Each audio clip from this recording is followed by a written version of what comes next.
జై జై సద్గురు స్వాముల వారికి, శ్రీ బురహానుద్దీన్ స్వాముల వారికి, గురుదేవం మహాదేవం పూర్ణబోధ ప్రబోధకం పూర్ణానందముఖాయ గణాయ పాదసేవితం శ్రీ నిత్యానందముల అపారవార్య సద్గురుభ్యో నమో నమః. శ్రీ నిత్యానందముల అపారవార్య పాదసేవితం శ్రీ కరుణానంద చోడిపల్లి నారాయణార్య సద్గురుభ్యో నమో నమః. ఈరోజు ఈ వేదిక మీద ఆశీనులైనటువంటి సర్వాధ్యక్షులు మన అక్షరానంద ఆపాసారాయుడు వారికి, అలాగనే మన అధ్యక్షులుగా ఉన్నటువంటి మెట్టపల్లి కృష్ణమూర్తి స్వాముల వారికి, మరి మా వెంకటరెడ్డి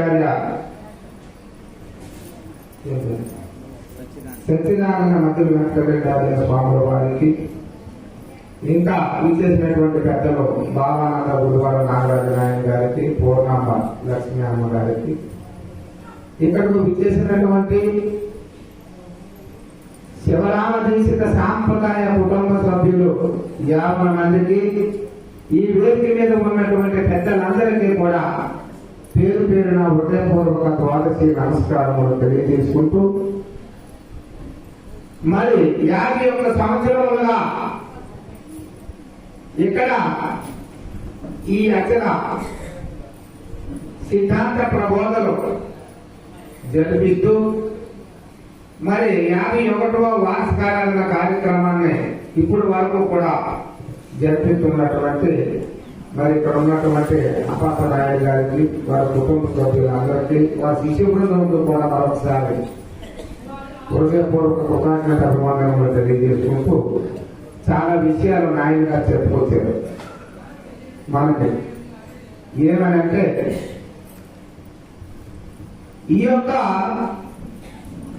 ఈ ప్రపంచంలో అనేకమైనటువంటి మతాలు, శాస్త్రాలు, సిద్ధాంతకారులు, రకరకాలైనటువంటి వారు ఎందరో ఉన్నారు. కానీ ఏ మార్గంలో వెళ్ళినా కూడా పునరపి జననం, పునరపి మరణం అన్నటువంటి భ్రాంతి ఏదైతే ఉందో, ఆ భ్రాంతి నిర్ధారణ కాలేనటువంటి మార్గాలే కానీ ఆ భ్రాంతి నిర్మూలన చేసినటువంటి మార్గాలు కాదు. అందుకు శ్రీమద్ ప్రభుత్వాశిష్ట శ్రీధర శివరామదీక్షితుల వారు నిర్ధారణ చేసినటువంటి శివరామదీక్షిత సాంప్రదాయంలో ఈరోజు మనందరం కూడా సద్గురువుని యొక్క పాదపద్మాన్ని అనుసరించి మరి యొక్క గురుసేవకు అనుగ్రహం తీసుకొని ఈ యొక్క కార్యక్రమాల్లో మనం పాల్గొంటున్నాము. పెద్దల యొక్క భావాన్ని మనం అన్వేషణ చేసుకుంటున్నామంటే ఈ శివరామదీక్షిత సాంప్రదాయంలోనే మనకున్నటువంటి ఏ సంశయమైనా నివృత్తి చేయగలిగేటటువంటి సత్తా ఉన్నటువంటి ఏకైక మార్గం శివరామదీక్షుడు వారి సాంప్రదాయం. ఈ భూ ప్రపంచంలో ఎక్కడ వెతికినా, ఎక్కడకు వెళ్ళినా మనకి సంసారం నిర్ధారణ కాలేనటువంటి ఒక పద్ధతిని, మనకు ఉన్నటువంటి సర్వ సంశయాన్ని కూడా తీర్చి మనల్ని కళ తీర్చినటువంటి మార్గం శివరామదీక్షుడు వారి మార్గం. అందుకే మనందరము కూడా శివరామదీక్షుడు వారి యొక్క సాంప్రదాయంలో సద్గురుమూర్తి పాదపద్మాలను దర్శించవలసి వచ్చింది.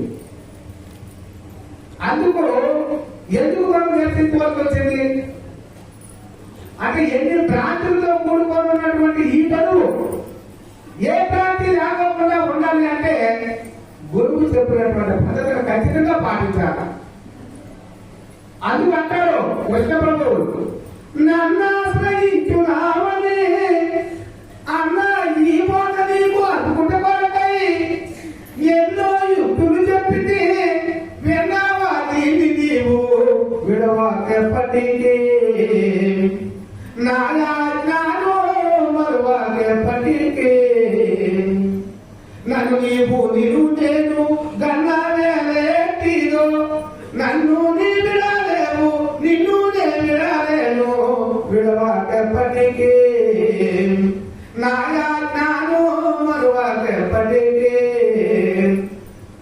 నాయన చక్కనైనటువంటి మార్గము సత్యోపదేశం పొందితే ఏ సమస్యలైతే నివృత్తి కావాలో, ఏదైతే జన్మమరణానికి హేతువైనటువంటి హృదయాన్ని నీకు నివృత్తి కావాలో అటువంటి పద్ధతులు తెలియజేసినటువంటి ఒక బోధ కొరకు, అటువంటి ధర్మం కొరకు, అటువంటి భావం కొరకు నన్ను ఆశ్రయించున్నావు కాబట్టి, అందుకు నన్ను ఆశ్రయించున్నావని అన్న ఈ బోధని కట్టుకోవడం కొరకై కాబట్టి నీకు సంశయ నివృత్తి చేయగలగాలన్నటువంటి సంకల్పంతో నన్ను ఆశ్రయించినావు కదా, అందుకు నన్ను ఆశ్రయించినావని అన్న ఈ బోధని కట్టుకోవడం కొరకై ఇది నీకు కాకంటే ఎన్నో యుద్ధులు ఉపమానాలు ఉపనయనాలు కలిపి నీకు చెప్పి ఈ యొక్క జన్మ వృత్తాంతాన్ని నీకు తెలియజేసి అందులో ఉన్నటువంటి జన్మటువంటి భ్రాంతి ఏ రకంగా నీకు దొరుకుతుందో అది నీకు పూర్తిగా అవగాహన పొందాలంటే నీకు ఎన్నో యుక్తి ఉపాయాలు నేను చెప్పాలి. అందుకు ఎన్నో యుక్తులు చెప్పింది విన్నావా, వింటే దీన్ని నీకు విడవకపోతే ఇది విడిచేవా అడిగి మార్గమే నీకు, ఇది విడవలేదా దొడ్డ మార్గమే నీకు. కాబట్టి విన్నావా, దీన్ని నీవు విడవకపోతే నాయాజ్ఞను మరవకపోతే ఇది గురువాజ్ఞ.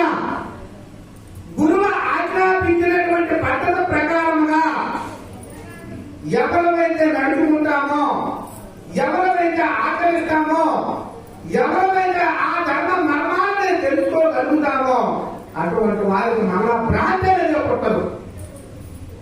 అందుకు విడవకపోతే నాయాజ్ఞను మరవకపోతే గురువు చెప్పినటువంటి ఆజ్ఞ ఎప్పటికీ కూడా మరవకు.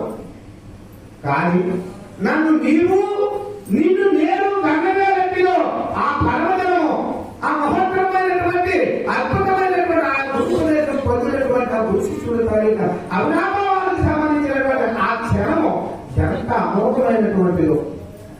కాబట్టి నన్ను నీవు నిన్ను నేను గంగవేలో శాశ్వతంగా ఈ భూమి ఆకాశంలో ఉన్నంత వరకు కూడా ఉండేది ఏదైనా ఈ సృష్టిలో ఉందంటే గురు శిష్యుల తారీఖు అవినాభావ సంబంధం ఒక్కటే. అది మనం ప్రత్యక్షంగా చూస్తున్నాం. ఈరోజు శాంతిపుల వారి దగ్గర గురుపదేశం పొందినటువంటి కృష్ణ పరమాత్మ వారిద్దరినీ కూడా ఈనాడు నాటి నుండి నేటి వరకు కూడా మనము స్మరిస్తూనే వచ్చాం ఈ సాంప్రదాయం. అలాగే మహావిష్ణు దగ్గర గురుపదేశం పొందినటువంటి సూర్య భగవానుడే వారిద్దరినీ కూడా ఇప్పటి వరకు మరి మనం చూసుకుంటూ కూడా మన వంశ పారంపర్యంలో చదువుకుంటూ వస్తున్నాం. అంటే గురుబంధం అనేటటువంటిది ఎంత గొప్పది అంటే ఈ సృష్టి ఉన్నంత వరకు కూడా అది విడలేనటువంటి బంధము. అందుకన్నారు నన్ను నీవు నిన్ను నేను గన్నవే వ్యక్తిలో నన్ను నీ విడలేవు నిన్ను నేను విడలేను. కానీ ఎందుకు విడలేదు? ఇద్దరు మమేకమైపోయారు. గురువు శిష్యులు ఒక్కటాయి గుర్తులో కలిసిపోయి స్వభావం శూన్యమాయి ఏమన్నారు? సూర్య చంద్రుడు లేదని. ఏదిరా ఈ జన్మమరణము నిజబోధమైన ఇది నిజబోధ. ఈ నిజబోధమైన లేదురా మోక్షము లేదు, నరకము లేదు. నిత్యము కూడా అనిత్యము కూడా నువ్వు సత్తుడు స్వరూపుడివే. అందుకే గురు స్వరూపుడు ఈ సృష్టిలో అతి ఉన్నతమైనటువంటిది, సనాతనమైనటువంటిది, శాశ్వతమైనటువంటిది, సర్వకాల సర్వ అవస్థలందు కూడా నిండిపోతున్నై ఉన్నటువంటిది.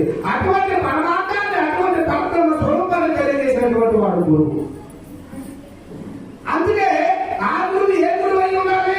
అశరీర గురువు అయి ఉండాలి, అచలముడు సాంప్రదాయకుడు అయి ఉండాలి. అటువంటి మహాత్ముడైతే ఈ ధర్మాన్ని మనకు తెలపడు. అన్ని ధర్మం కూడా ఈ ధర్మాన్ని తెలపలేదు. అనుకుంటారు నీ గురు బోధను నీకే బాబుగా విని నిర్ణయం ప్రస్తుత మాటలు లోకని విడిచేది నీకే గురుడు ఇలాంటి బోధ నిర్మించాడు.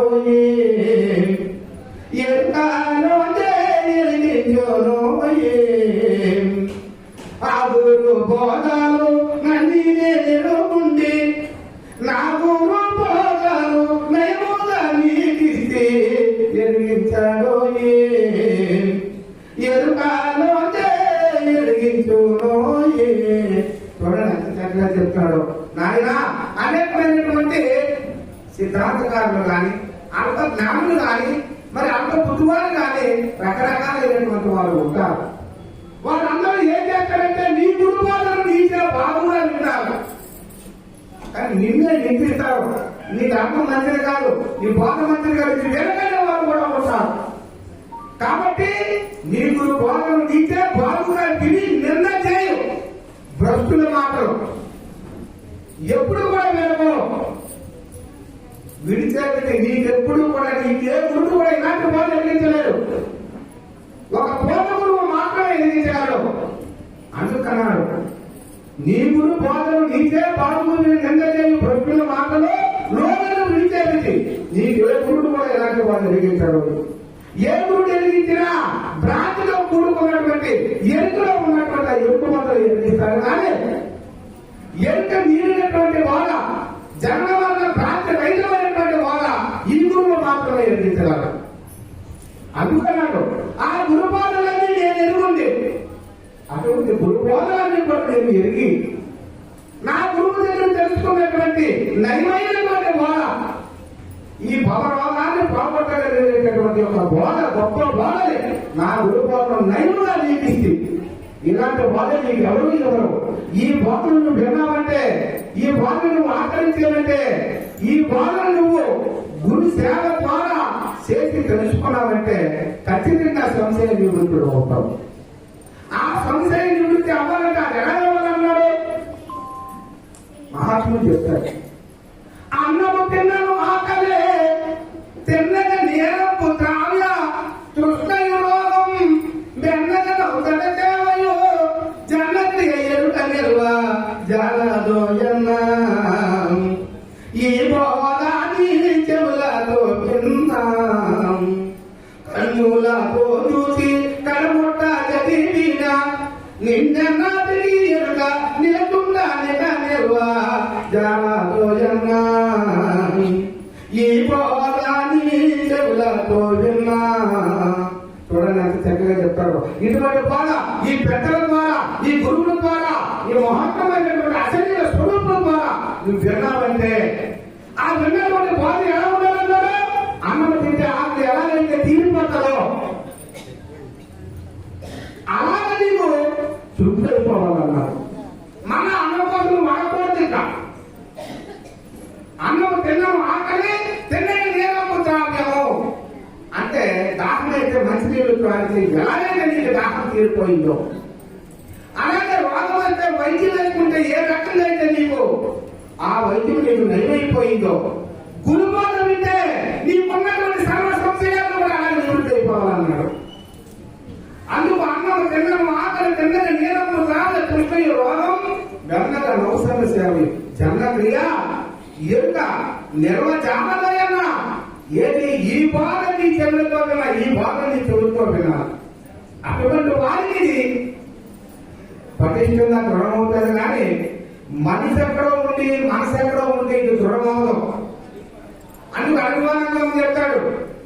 మనిషి ఇక్కడ ఉంది మనసు ఎక్కడో ఉందనుకో ఏమన్నాడు ఆయన, మనిషి ఒక చోట మనసు ఒక చోట ఉన్న మానవుని జన్మయ వృధారా.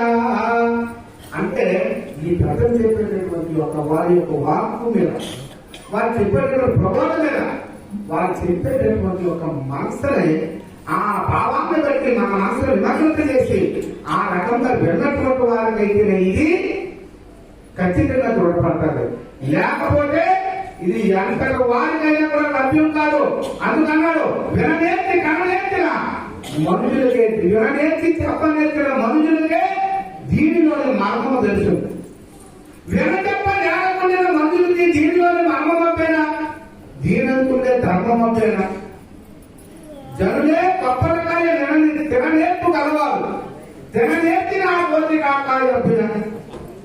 అంటే చూడండి, వినాలి, ఆ విననేర్చుకోవాలి, చెప్పాలి. ఆ నేర్చినటువంటి వారికే దీనిలో ఉన్న ఉన్నటువంటి కీలకము, దీంట్లో ఉన్నటువంటి మర్మము, దీంట్లో ఉన్నటువంటి మరుగు ఏదైతే ఉందో ఆ మర్మం తెలియబడదు కానీ అన్యంగా తెలియబడదు. అందుకు విననేటి చెప్పనేటిన మనుషులకే దీనిలోని మర్మం తెలుసు.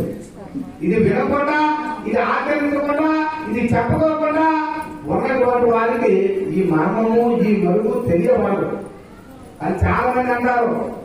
అయ్యా అక్షర పరిపూర్ణం అన్నారు కదా, మొదలక్షరం అన్నారు కదా, కృష్ణ ప్రభుత్వం వారు ఎరుకువారు ఎందుకు నాయన అని చెప్పేవారు చాలా మంది ఉన్నారు. కానీ ఏదైనా ఎంత పరిపూర్ణము అన్నటువంటి మాట చెప్పారు కానీ ఇక్కడ ఎందుకు విచారణ చేయకపోతే పరిపూర్ణం అనేటువంటిది ఏది నీవు దృఢపడతావు. అందుకన్నారు మనం గుణమూడు విడువరన్నా, 6 నెలలేకి జరుగమన్నా, నీళ్ళ హద్దు మధ్యముతోనన్నా, ఆహా ఇది రాజయోగమన్నా, ఈ ధరనిలు ఇచ్చా పద్యము చేసి వ్యాధి కుదురునన్నా, చెప్పుతో పద్యము చేయన్నా. ఇదంతా దృఢపడాలి. లేదు లేదు లేదు అంటే లేకుండా పోతారా? లేదు లేదు అన్నప్పుడు మాట మీద లేదు చూడండి తీసుకోవాలి, అప్పుడు లేకుండా పోతారు. అంతేగా లేదంటే లేకపోలేదు. నువ్వు లేదంటే అది లేదా, నువ్వు ఉన్నదంటే ఉన్నదా, ఉన్నది లేదు లేకున్నదే అది కలదని చెప్పిన మాటలు విచారం చేయాలి కదా. అందుకు ఇక్కడ సాధ్యము, తారకము, అమృతము, మహావాక్యాలు ఖచ్చితంగా గురువుగా విచారం చేయాలి. అనాథ విచారం చేయలేటువంటి వారికైతే ఇది ఖచ్చితంగా చూడబడతారు. అందుకు చెప్పాడు సాంఖ్య తారక అమృత భావంలో దర్శనటువంటి వాడి యోగి, దర్శనమైనటువంటి వాడి యోగి కాదు.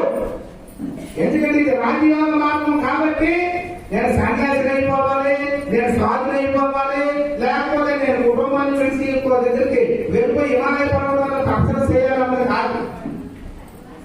రాజమార్గంలో రాజయోగం అంటేనే గొప్పదే. సంసారంలో ఉండు, కుటుంబంతో ఉండు, భార్య బిడ్డలతో ఉండు, కానీ నీ ధర్మాన్ని నువ్వు నిర్వర్తించు. అది ఏ ధర్మమై ఉండాలి? పునరపి జననం పునరపి మరణం అన్నటువంటి భ్రాంతితో కూడుకున్నటువంటిది ఏదైతే ఉందో ఆ లక్ష్యాన్ని మనం సాధించేటటువంటి ఒక మార్గం అయి ఉండాలి. అది మన లక్ష్యం. మరి జన్మ లేనటువంటి మార్గం, మరి జన్మ లేనటువంటి పద్ధతి, మరి జన్మ లేకపోతే చేసేటటువంటి ఒక ప్రబోధం ఈ గురువారు. అందుకు ఈ గురువారికి ఎంత ప్రాముఖ్యత ఉంది ప్రపంచంలో. కానీ తెలుసుకున్నటువంటి వారు చాలా గొప్ప. ఎందుకంటే ఇది మా గురు పూజ అండి, మా గురుశాపం అండి, మా గురుశాపం అండి, మరి గురు పూజ చేస్తామని అన్నట్టుకోండి 199 అని తెలియదు. ఎవరు గురు పూజ అంటే మీరు ఏ దేవుడు పూజిస్తారని అడిగేవారు కొన్ని వ్యాపారాలు ఉన్నారు, లక్షల మంది ఉన్నారు. ఆ గురు పూజ అంటే మా దేవుడు ఏ దేవుడు చెప్పడానికి నాన్న చెప్పబడాలి. అవసరం అర్థం అవ్వాలి కదా. ఆ గురువుని పూజిస్తే, ఆ గురువు దగ్గరికి వెళ్తే, ఆ గురువు అనుగ్రహం పొందితే నీకు ఈ జన్మమన్నా పొందుతారు రా బాబు అంటే ఆ గురువు ఏ దేవుడు చెబుతాడని అడుగుతాడు. కాబట్టి అటువంటి మన ధర్మాలను తెలియజేసి మనకు ఉన్నటువంటి భ్రాంతి ఏదైతే ఉందో ఆ భ్రాంతిని పోగొట్టగలిగే ఏకైక సాంప్రదాయం మన శివరామనిస్తున్న సాంప్రదాయము. అందుకు నాకు చెప్పేసి అందుకన్నాడు బాధలే నీ బోధ బ్రతికినన్నాళ్ళు ఈ బావ తెలుగు తెలుగు భాగ్యశాలే అది అదులకు అదుకుండు తానయా అప్పుడీ వసంగా ఆత్మలింగా. చూడండి ఎంత చక్కని చెప్తాడు ఆయన. ఏ బాధ ఉంటే నీకు బాధలన్నీ కూడా పోతాయో ఆ బాధ తెచ్చేటటువంటి బోధ ఈ బోధ. అందుకు ఈ బాధ ఈ బాధ ఉంటే నీకు ఏ బాధ కూడా ఉండదు. అందుకు బాధ లేని బోధ బ్రతికినన్నాళ్ళు చర్చ వరకు నిద్ర వచ్చే వరకు కూడా దీన్నే వెళ్ళు, దీన్నే ఆచరించు, దీన్ని ఆస్వాదించు. ప్రాణం నిలబెట్టుకోవడానికి ఎలాగైతే అన్నము నీరు తీసుకుంటామో ఇందులో ఉన్నటువంటి ఈ అణువుగా కూడా సంశయ నివృత్తికి కారణమైనటువంటి ఏదైతే ఒకే గ్రంథి ఉందో దానిని వేర్పించడానికి అనుమానం కూడా గురువు ద్వారా విచారణ చేయి.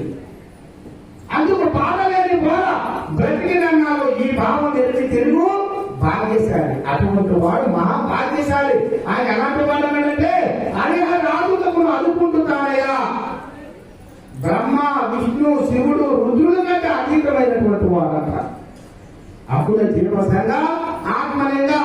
కాబట్టి ఇటువంటి గొప్ప బోధ, ఇటువంటి గొప్ప సాంప్రదాయము, ఇటువంటి సాంప్రదాయంలో ఇటువంటి నిజ గురుదేవుని యొక్క సేవ మనం చేసుకొని మనకు ఉన్నటువంటి సమస్యను నివృత్తి చేసుకొని ఆ పెద్దల యొక్క పాదపద్మాన్ని దర్శించుకొని అనునిత్యము కూడా గురుసేవలో అందరూ కూడా ప్రయాణం చేస్తూ మనతో పాటు ఉన్నటువంటి వారిని కూడా ఈ యొక్క గురువుల యొక్క సాంగత్యాన్ని, స్వభావాన్ని, దీంట్లో ఉన్నటువంటి సద్భావాన్ని, సద్బోధని కూడా వారికి విపులంగా చెబుతూ ఈ శివరామకృష్ణ సాంప్రదాయాన్ని ప్రతి ఒక్కరూ కూడా ముందుకు నడిపించడానికి ప్రాధాన్యత తీసుకొని ప్రతి ఒక్కరూ కూడా గురు సాంప్రదాయాన్ని నిలబెట్టడానికి ప్రాధాన్యమైనటువంటి మొట్టమొదటి స్థానం ఆ గురువుకే ఇవ్వాలని చెప్పి అందరికీ ఈ సదవకాశం ఇచ్చినటువంటి పెద్దలకి, ఇక్కడికి విచ్చేసినటువంటి ఒక మరి శివరామకృష్ణ సాంప్రదాయం అందరికీ కూడా పేరు పేరున హృదయపూర్వక ద్వాదశ నమస్కారములు తెలియజేసుకుంటూ మరి నేను ఇంతటితో విరమించుకుంటున్నాను. అందరికీ జయ గురు.